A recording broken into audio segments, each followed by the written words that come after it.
Today we're going over how you can grow a brand online in 2024.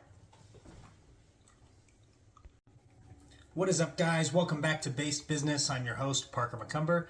But real quick, let me go ahead and announce I'm going to donate $2 to Charity Water for every one follower that I gain on YouTube in 2024. That means if I get 1,000 followers in 2024, I'm going to donate $2,000. If I get 2,000, I guess it's subscribers on YouTube. If I get 2,000 subscribers, I'm going to donate $4,000 to Charity Water. So if you're interested in donating to charity or doing stuff that helps me donate to charity, and you want to get awards like this, or maybe like that one, or maybe even like big awards like that one that can't even fit in this frame, then make sure you go ahead and subscribe to this YouTube channel. Follow Based Business. We put out content that is going to help business leaders, entrepreneurs. It's where we can give back and help you guys succeed. So don't be afraid to send us questions, comments, the things that you want to see or the things you need help with from us.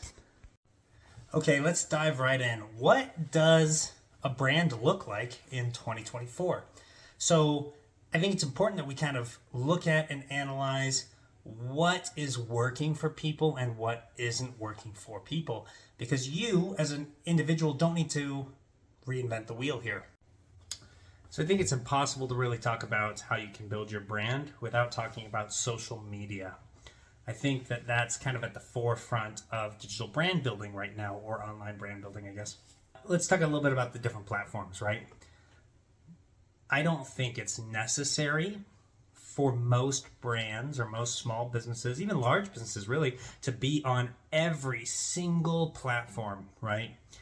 Ultimately, you need to be where your target audience is. So one of my businesses targets a lot of older people. And because older people make up a larger part of our client base, we use like Facebook, right? You think about my parents, your parents, grandparents, maybe for some of you young people out there. Is their social media? Well, it's on Facebook. Instagram, a little bit younger. You get the millennial, Gen X, Gen Z kind of on both sides there fitting into that. People use Twitter, LinkedIn. I mean, there's a lot of different platforms now. You get stuff like Snapchat. Ultimately, go where your people are. I don't engage a lot on places that aren't going to be beneficial to me and my target audience. That's not to say you can't get sales or build a brand in those locations, but focus on what works and play to your strengths first. And then once you have that established, you can go ahead and continue to expand. That would be my recommendation. Some things that you should consider are things like digital presence, right? Where are brands in your niche being viewed? Where are they active at? You should also consider things like, how are you going to create a compelling narrative? How are you going to tell your organization's story or your people's story? What is your consistency looking like as far as the type of content that you put out and the frequency that you put it out? So we'll break down some of those essentials as we get into the topic. So typically on LinkedIn, right, it's a more professional network. You put out more professional content on that platform than maybe you necessarily would if you're on Instagram or Snapchat or something like that. TikTok maybe. I look at like Twitter as the place to get really quick, brief information shared out. I get Instagram as a great place to use video, photos, reels, showcase the product, showcase its uses. It's also a great place to share your social proof, customer reviews, that kind of stuff. Because it's a very visual audience base, and if they can see the benefits and see the good things right there in front of them, I mean, it's just completing what its purpose is. So let's talk a little bit about content strategies that are prevailing in 2024. One of the big ones is user-generated content, and there's a couple ways you can come about getting user-generated content, right? One, you can ask your customers to just share content with you. And you can do that in different ways. In the past, I've offered customers like discount codes on future purchases if they would send us their pictures, videos, that kind of stuff. We've done giveaways and awards. For example, best 3 photos are going to get prizes. First place gets $500, second place gets $250, third place gets $100. But that's bringing in hundreds of pictures, bunches of videos and stuff that we can then use for content that we're not taking the time to create, other people are providing us with. And then there's also like paid user-generated content. Websites like Billow, where you have creators who are available for you to hire. You send them your products, you pay them for their work, and they will create videos of them using the product, reviewing the product, really kind of whatever you want them to do. But that kind of stuff is actually really engaging now, because it's not you or your business talking about the product.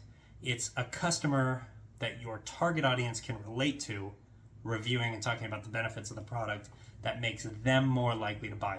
So I'm a big fan of user-generated content right now. I think that's a great place to start while you're building your brand. And then I'm seeing a lot of reward for engagement on social media right now. This kind of got bigger and bigger with Twitter, and now it's, I think some of the other platforms have kind of built this in, where you're getting rewarded, your brand, your pages are getting rewarded based on your engagement as that branded page as well. So it's no longer just, are you getting views, are you getting likes, are other people coming? But if you're engaging in your community, they're rewarding your pages. So in 2024, if you're trying to build a brand, get active on the platforms that you're trying to build on. In Twitter specifically, if you can get like 100 comments done in a day, now don't like hold this quote to me, but this is like what I'm seeing and experiencing, is that for every like 100 comments I'm getting, my page is getting a big bump in exposure. And sorry, I said comments I'm getting, I meant every 100 comments I leave, I respond to, I reply to. But like actual typing in comments is driving a lot of traffic to my page. My posts, as a result, start getting more views when I'm putting in more comments, more efforts to engage the community as a whole. I've started to also see that on Instagram and Facebook now, maybe not to the same extent as Twitter, but that's growing in prevalence, I think, in the social community. And I don't think that's going away anytime in 2024, right? These brands want, when I say brands, I guess, these social platforms want to have engagement on their platform. They want to hold your eyes there. They want viewership, right? So if you can be engaging and drawing more views back to the platform and more engagement to the platform, you're also rewarded. And as we've seen now with Facebook, Instagram, Twitter, YouTube, there is the reward of monetization for people who are growing their accounts and platforms. So I think it's very important to be engaging the community, to be talking to your fans, to be talking to your customers, to be sharing content. I don't want to just say that consistency is key, but there is a reward for being consistent, not only in posting, but in engagement as well. Okay, let's talk about SEO, search engine optimization. A phrase that scares a lot of people, but it doesn't need to really be scary. I'm going to break it down for you guys so that you can help your brand grow with search engine optimization. At its root, it's just the practice of increasing the quantity and quality of the traffic that you get to your website, typically through organic search results. And this involves learning how to leverage search engines, like how Google ranks your website. The most common thing that you would need to know when you're starting out with SEO optimization, search engine optimization, is keyword usage, right? What phrases are people searching for that's going to drive them to your site? What keywords are they searching for that your site can connect to? You want to look at content quality and relevance to those keywords and search phrases, making sure that you're creating informative, valuable, engaging content that answers their questions. Kind of a little bit deeper, next level would be things like what metadata are you using? And that helps helps websites and search engines understand what the actual content is of your website. meta tags, right, and descriptions. And then on a little bit of a more technical side, I would also consider like website speed to be important. Make sure that you're optimizing for website speed. There's some studies that have said things like the website speed is tied directly to your conversion rate. And websites that have a poor speed fail to convert as effectively as websites with good website speed. Okay, let's talk about personal branding, right? Mine is now all about sour gummy worms. I just love them.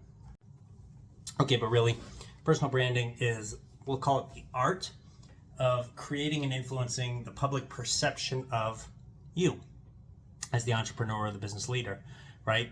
I've found that a lot of my personal branding directly influences the performance of my companies, especially because I put myself or position myself to be the face of those organizations.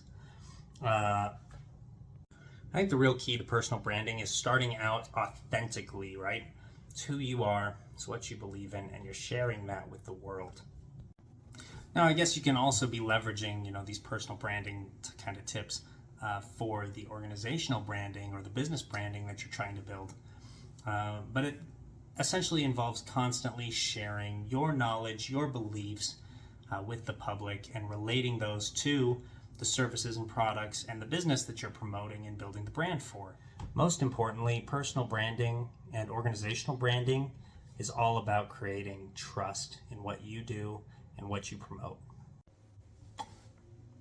Lame. Okay, let's talk about analytics and feedback.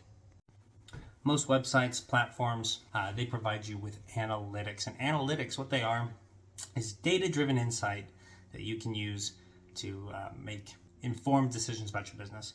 Ultimately, they provide you insights about your customers' behavior, the demographics, preferences, the interactions that they're having on your website, and with their views on your products and services.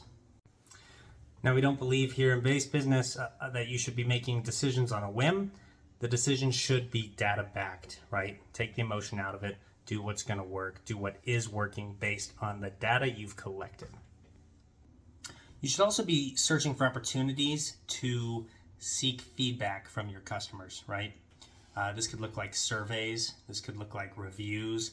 This could be just asking them for their thoughts and feelings at the end of a conversation. I try really hard to ask when I'm on social media or talking to somebody in messages, hey, what do you think about this product? What do you think about this service? How is it portrayed by customer service, right? Just collect that information and data, because that actually fuels how we make changes as an organization, how we improve our products, how we improve our services. Okay, that's the bulk of what I had built in my framework for this week's episode. Let me know what I needed to hit that I didn't hit, and I would be happy to cover that for you guys. Please leave that information in the comments below if you're watching this on YouTube. Thank you so much for joining us on this week's video. I appreciate your time. Don't forget to keep learning. Don't forget to keep asking questions. Don't forget to keep growing. Your personal growth makes a huge influence on the people's lives around you. Don't forget, for every subscriber we generate this year on this channel, we're going to donate $2 to charity Water, which builds wells for underprivileged, underserviced communities around the world.